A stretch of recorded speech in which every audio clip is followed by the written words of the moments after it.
2 to 4 inches of snow expected in central Illinois today. We've had a few closings and cancellations, and we'll get to those here in just a moment.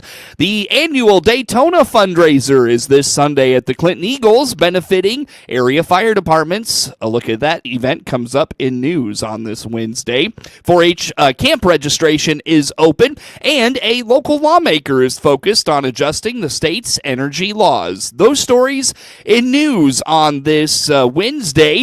In sports later, the Clinton boys basketball team fell to Warrensburg-Latham on the hardwood last night. Clinton girls, Monticello girls were winners. Monticello and Argenta-Oreana boys winners last night. And Maroa-Forsyth fell to Williamsville in Sangamo Conference boys basketball action. All those recaps in sports later this morning.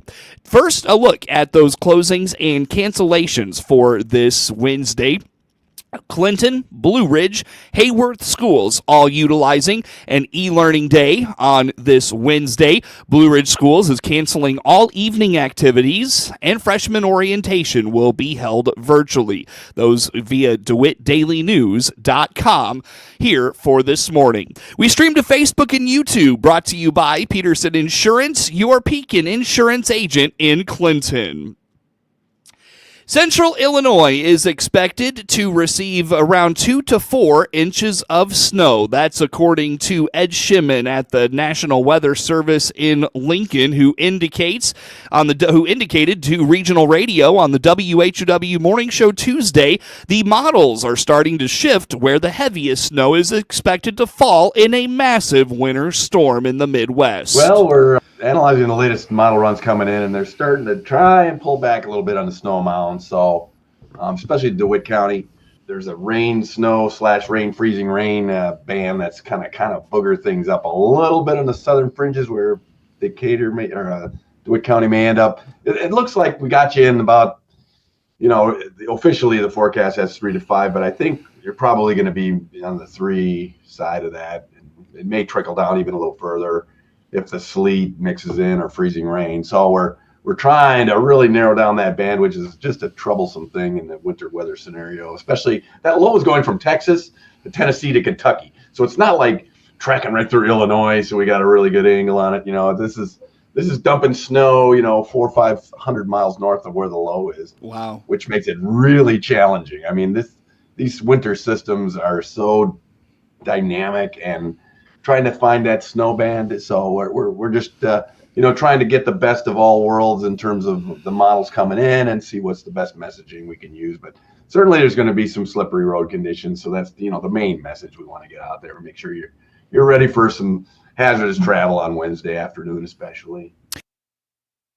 According to Shimmons, the snow could move in around 9 o'clock here this morning, with most of it falling into the early afternoon hours, and has the potential to be moved out by the evening.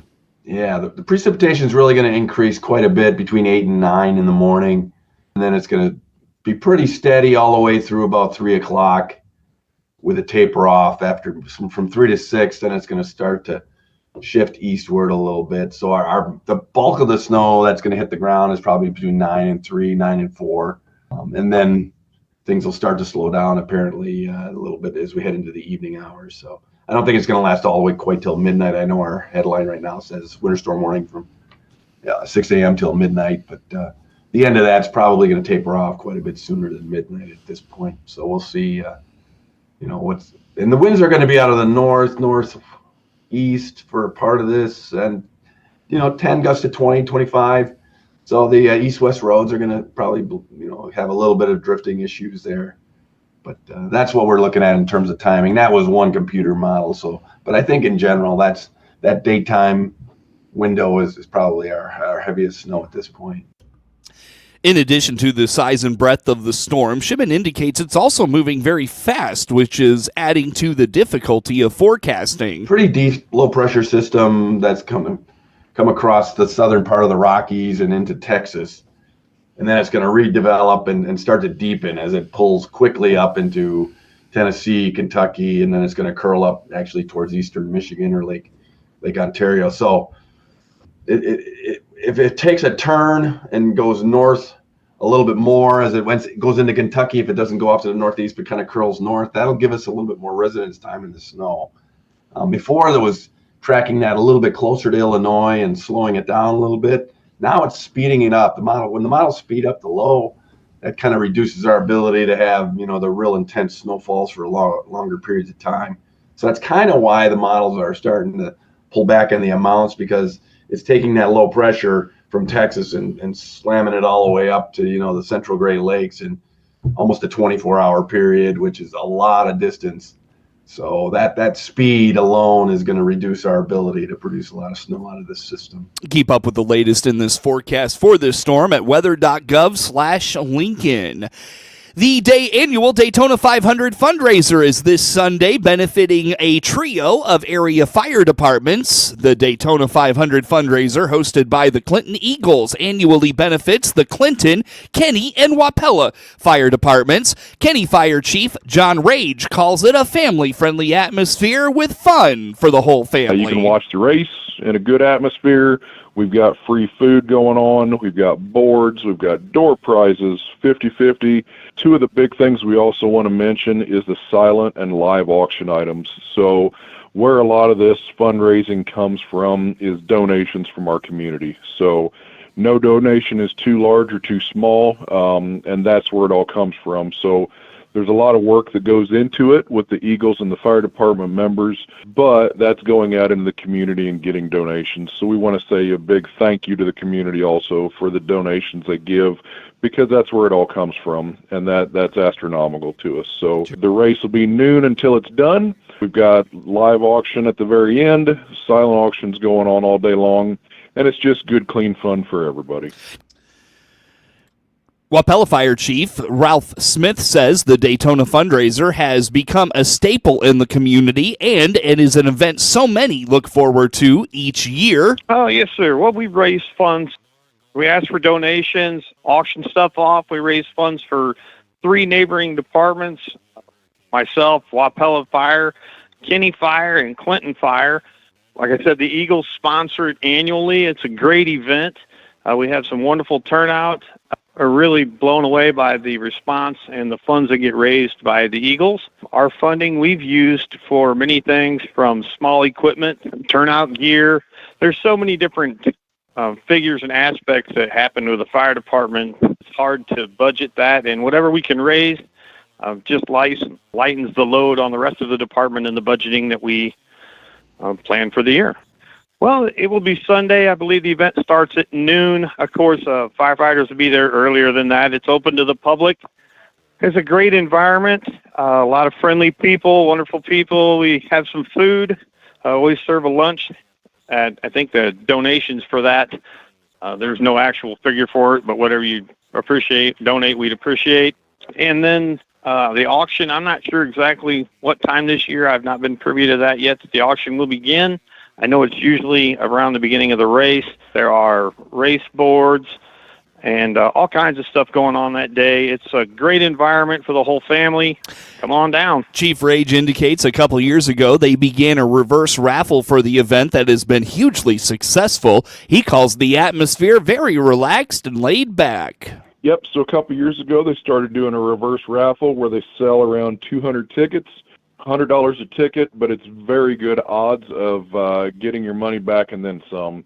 And then the last 5 people are in for up to around $5,000 payout. It's kind of a steep entry, but the chances of winning are much, much, much better than most raffles you would get in. So it usually turns out very good for those that buy a ticket to it. So as soon as you walk in the door, just friendly people greeting you at the door, giving you some raffle tickets. That every 30 minutes to an hour they'll draw for door prizes. That's free to everybody. And plenty of places to sit and hang out, whether you got friends that are joining you there or you bring the family. And we've got any ages also, so they've got kids play area, they've got regular things. Eagles is just a fantastic place to be. Everybody's very generous, very caring, very open. So if you don't know anybody, it's still a great place to come, meet new people, and watch the race. On the other hand, there's people that aren't race fans. There's still so many activities and things going on with the games, with the boards, things like that, that you don't even have to be a race fan to come enjoy.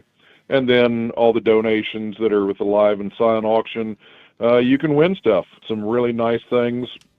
And it's anything, men, women, children items, just kind of all across the board, just a great variety of things you can bid on. Chief Smith says the Daytona fundraiser is such a big boost to the Wapella Fire Department, and while he's only been the chief for 3 years, he's seen the impact it can have on his department. Oh, we've helped fund extrication equipment, our air packs. Last year, we went from 2,200 PSI air packs to 4,500 PSI air packs. It turned into a much larger project than we thought it would be just to make that happen. That was beneficial for that. Some of the money we've used for buying extrication tools, we've gone cordless with all of our power tools, our sawzalls, impacts, all that stuff now is Milwaukee cordless stuff, which was funded and purchased by the Firemen's Association, which is where the fundraiser money from the Eagles goes, as well as our other fundraising events. The money at this point that we raise in our fundraisers, this is what the firemen themselves choose to use it on. You know, whatever the guys think will make their job easier, or any tool that they need or want.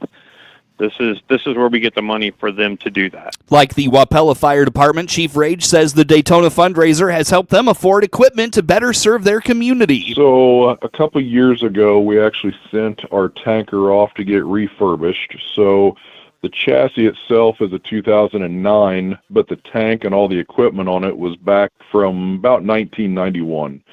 So we were able to send it to a company and pay for new lighting, so more visibility whenever it's out on calls. We have a portable tank on the side of it that's extremely heavy that took 3 people to raise and lower. Now it's got a hydraulic cylinder where you just push a button and it raises and lowers. Total, we had about $32,000 invested in it, and we were able to save up because of money from the Eagles and pay for that. That's something that we would never have been able to afford with just the tax base that we bring in every year. We don't want to raise taxes more than just the standard every year raise, and it's things like that that the Eagles' money goes towards that's just astronomical to us.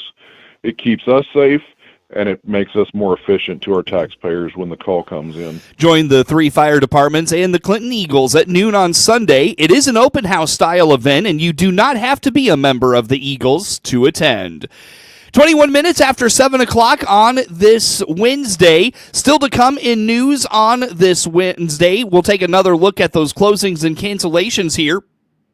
In just a moment. Later in sports, winners last night in boys basketball, Monticello and Argenta-Oreana. Clinton and Maroa-Forsyth lose conference games. Girls basketball action, Clinton and Monticello both winners on the hardwood in non-conference play last night on the girls' side. Those stories in sports yet still this morning. A look at those closings and cancellations here for this morning in Central Illinois. Hayworth, Blue Ridge, Clinton, all turning to e-learning days today, and the all evening activities in Blue Ridge are canceled. Freshman orientation will be held virtually tonight. Again, visit the closings and cancellations tab at the top of the homepage at DeWittDailyNews.com.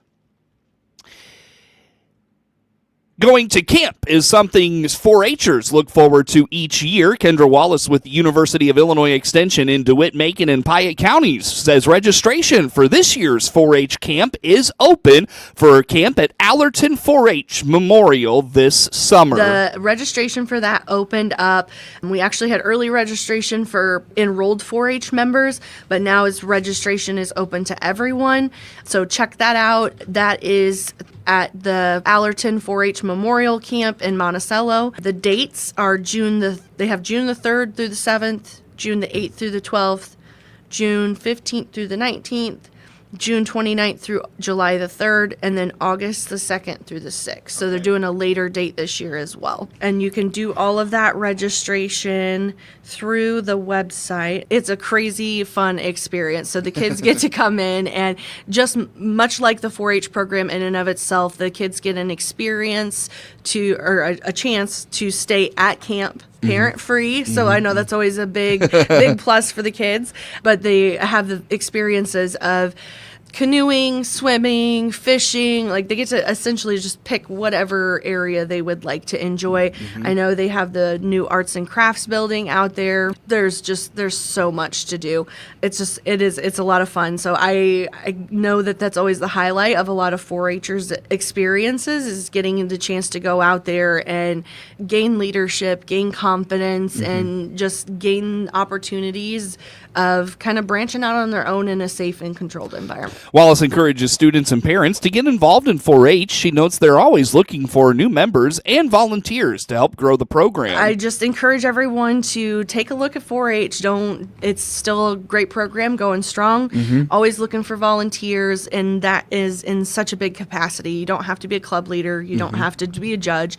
You could be, just even a mentor to the kids or a helper to one of the club leaders. There's lots of different avenues for that, but just encourage everyone to check it out. And for the kiddos, you can enroll in 4-H all the way up to April 30th to show at the fair. So there's still time to do that. Visit extension.illinois.edu/DMP or 4-H.org to register for 4-H camp in 2025.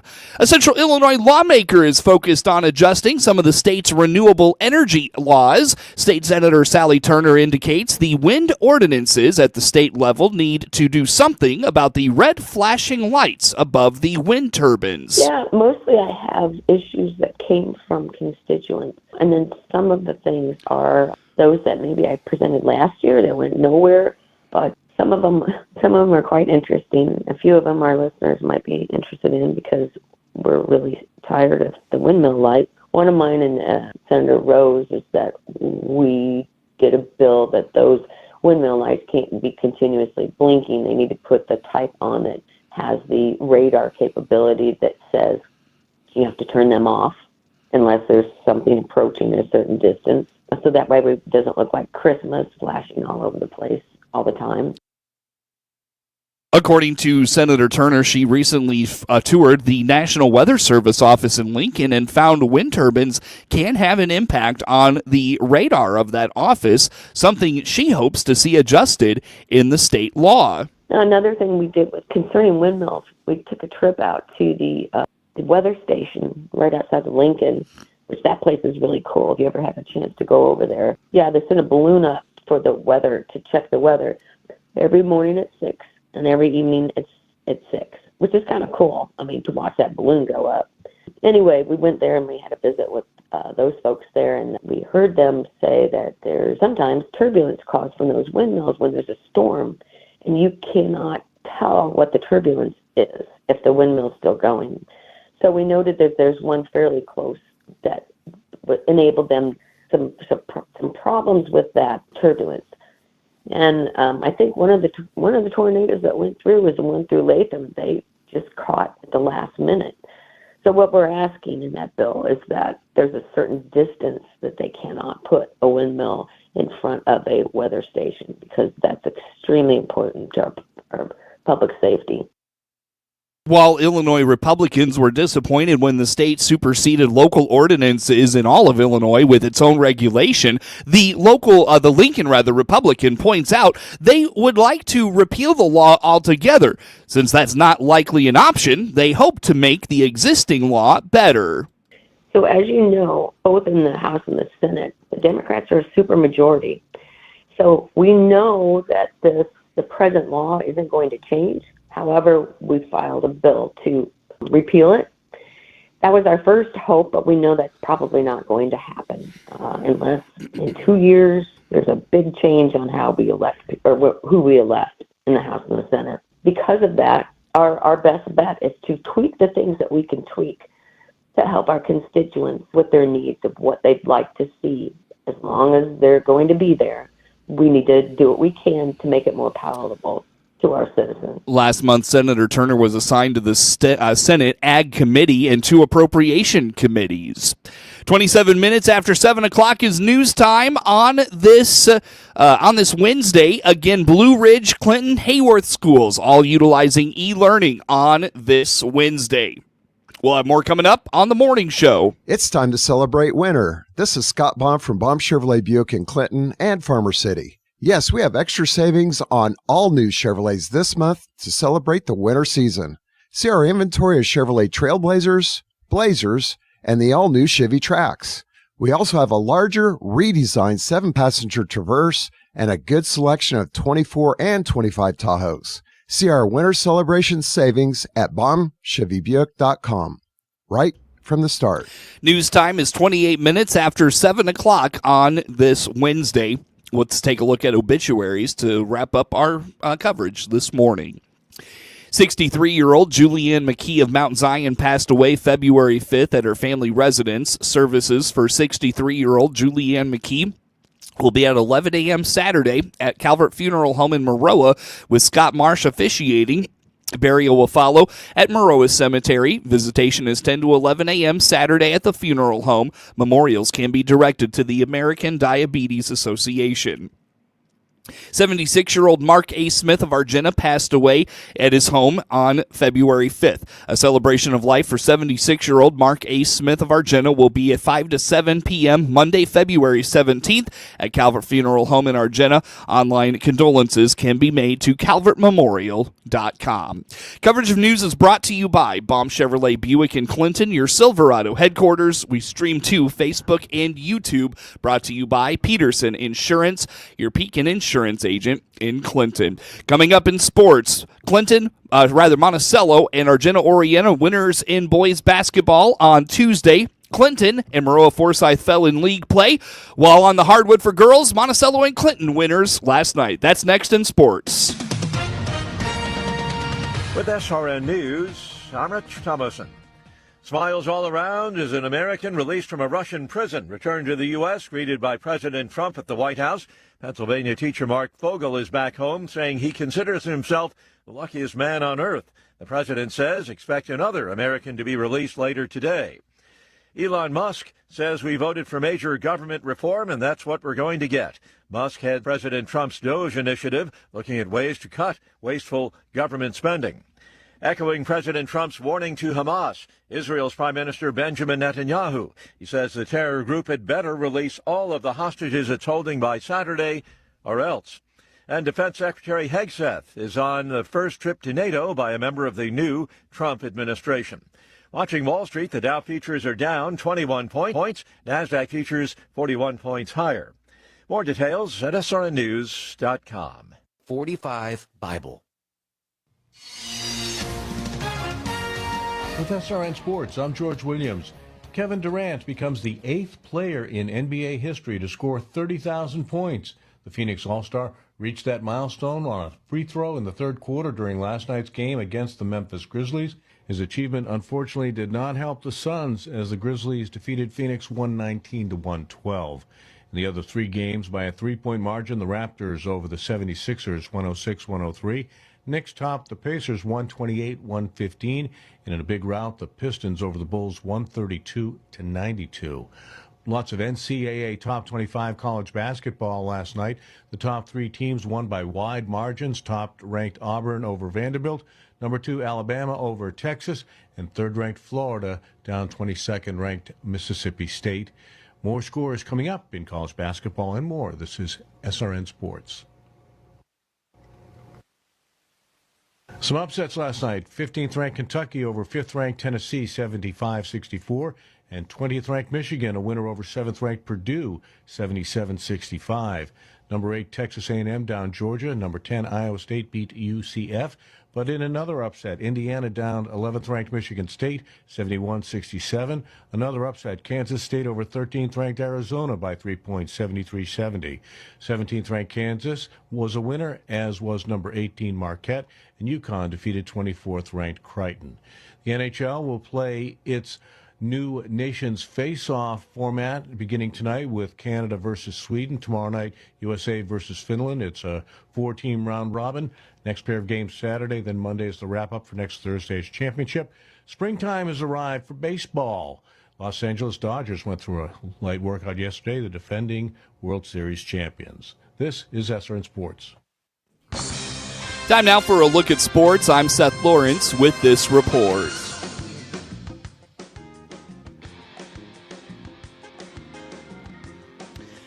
In a game heard on WHOW and all its digital platforms, the Clinton Maroons attempted a third-quarter comeback, but it wasn't quite enough as they fell to Warrensburg-Latham 60-51 in Central Illinois Conference High School boys basketball at Clinton High School. The Maroons were led by Colton Walker and Keaton Graves, who had 16 points apiece. Dalton Bell added 13, but fouled out in the third quarter. Jaden Bell was the serve pro of Piatt-DeWitt County's player of the game. He had 4 points and boasted a great performance on defense with multiple assists. The Cardinals were led by Caden Gardner's 18 points, and he passed the 1,000 career point milestone with his performance on Tuesday. With the loss, the Maroons are 15-12 overall, while the Cardinals lead the CIC at 23-4. Tune in to regional radio for more Maroons basketball on Saturday at 2 o'clock in high school girls regional quarterfinal action. Clinton outscored Cerro Gordo 48-14 after the first quarter en route to an easy 66-29 win Tuesday in non-conference high school girls basketball action in Cerro Gordo. The Lady Maroons led 18-15 after one frame and pulled away. 4 players scored in double figures, led by Reagan Filkins 20 points. Carly Anderson had 14, and Clara Dempsey and Lila Kluver each had 12 points. The Lady Maroons are 24-6 overall. They host Decatur St. Teresa Thursday night for senior night and regular season finale. 4 players scored in double figures, and a 15-0 spurt in the first quarter propelled Monticello past Pontiac 67-43 Tuesday night in Illini Prairie Conference boys basketball action at the Seavers Center in Monticello. The Sages fell behind 5-0 early after Pontiac senior Riley Johnson hit a 3, and then a turnover in the backcourt after the made basket led to a score. Pontiac missed the close to the rim shot on the quick turnover, but they scored after the inbound pass. Tyler Blythe, Gatsby Grant, and Ike Young sparked the 15-0 run for Monticello and helped the Sages to a much-needed win on Tuesday. Monticello had lost 4 of 5 coming into play Tuesday and had been struggling offensively. Grant led all scorers with 13 points. Young, Blythe, and Nolan Bennykemper each had 11 points off a career-best 19 points Saturday in Williamsville at the Illini Prairie Sangamo Conference shootout against Porta AC Central. Matthias Rudolph added 9 points off the bench. The Sages shot 58.7% from the floor. They had 40 of 67 points in the paint and dished out 19 assists on its 27 field goals. They turned 15 Pontiac turnovers into 20 points and had 18 points in transition. Monticello controlled the glass 30-21. Bennykemper returned to the lineup after missing Saturday's game in Williamsville for personal reasons and was the serve pro of Piatt-DeWitt County's player of the game. Pontiac drops to 9-17 overall and 3-4 in the Illini Prairie Conference. The Sages improved to 13-12 overall and 3-4 in the Illini Prairie. They travel to Champaign Friday night to take on St. Thomas More in More League action. Tip-off is 7 p.m. Hear the action on 95.9 FM WEZC and online at DeWittDailyNews.com. Monticello girls stayed hot and rolled to Williamsville 51-32 Tuesday night in non-conference high school girls basketball action from Williamsville High School. Allie Widener led the way for the Lady Sages with 16 points. Megan Allen just missed a double-double with 9 points and 14 rebounds. Sarah Cressup had 14 points, and Maddie Melton added 10 points. The Lady Sages wrap up the regular season at 19-10 overall. It's off to postseason play for Monticello, who awaits the winner of Saturday afternoon's regional quarterfinal matchup between Meridian and Shelbyville for a Tuesday night contest at the Meridian Regional at 7:30. Williamsville was able to keep a pesky Maroa-Forsyth team at an arm's length in a 54-44 final in Sangamo Conference. Boys basketball action Tuesday night in Maroa. The Bullets led 13-9 after one quarter and held a 23-16 lead at the half. Mitch Williams led the Trojans with 19 points. Cabron Lee had 13, and Kenny Morris added 9. The Trojans are 10-12 overall and 2-4 in the Sangamo. They travel to Auburn on Friday night. Argenta-Oreana started fast and took care of Villa Grove 68-50 in Lincoln Prairie Conference boys basketball action from Villa Grove Tuesday. The Bombers jumped out to a 38-14 halftime lead. MJ Hall led all scorers with 19 points. Carter Logue scored 14. Damian Good had 13 points. And Tyson Oros chipped in with 12 points. Thomas Vanderventer had 15 points to lead Villa Grove. Lucas Shadwick added 12 points, and Cooper Clark scored 11. Villa Grove is 5-17 overall and 1-7 in the Lincoln Prairie Conference. Argenta-Oreana goes to 13-11 overall. They're 6-2 in the Lincoln Prairie Conference. They host Okaw Valley on Friday night. Kasparis Jakunas had 24 points, Tomislav Visic had 16, and Illinois held off UCLA for an 83-78 win Tuesday night to end the Bruins' 7-game win streak. Kylan Boswell had 11 points. Reserve Will Riley added 10 for Illinois, who finished shooting 51%, going to 17-8 overall and 9-6 in the Big Ten. Tyler Bilodeau had 25 for UCLA. Kobe Johnson had 14, and reserve Sebastian Mack added 11.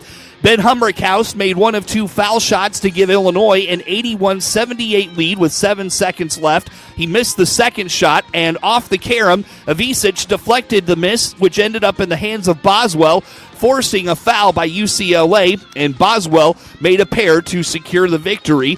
Jakunas made an improbable leaping leaner just inside the three-point arc for a 78-73 Illinois advantage with 38 seconds left. Former Illini Sky Clark buried a three-pointer 10 seconds later to reduce the margin to 2.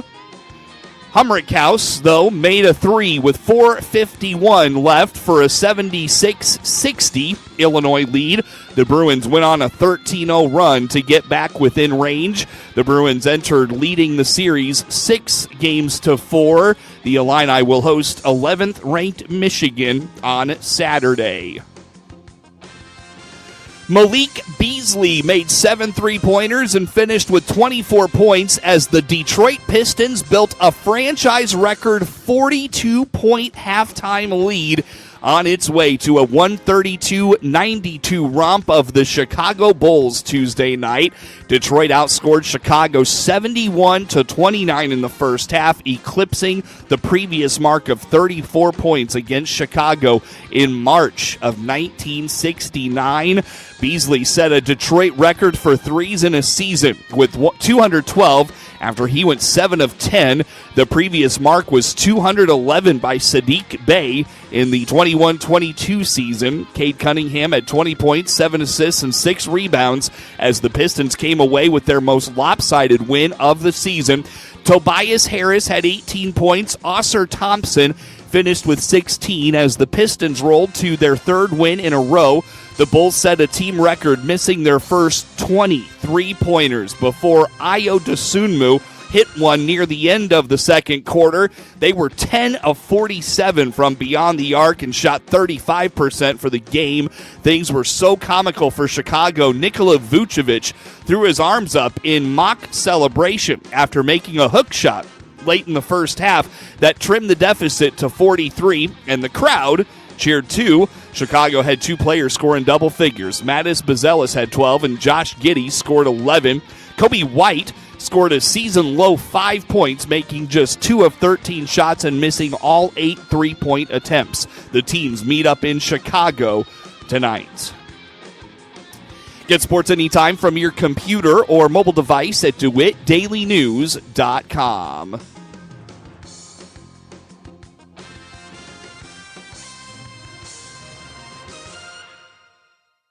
This is staff meteorologist Jennifer Wojcicki with your regional radio forecast. A winter weather advisory continues until 3 a.m. tomorrow morning. Snow likely today, otherwise cloudy skies expected. Highs around 30. Northeast winds 10 to 15 miles per hour. 1 to 2 inches of snow today through tonight.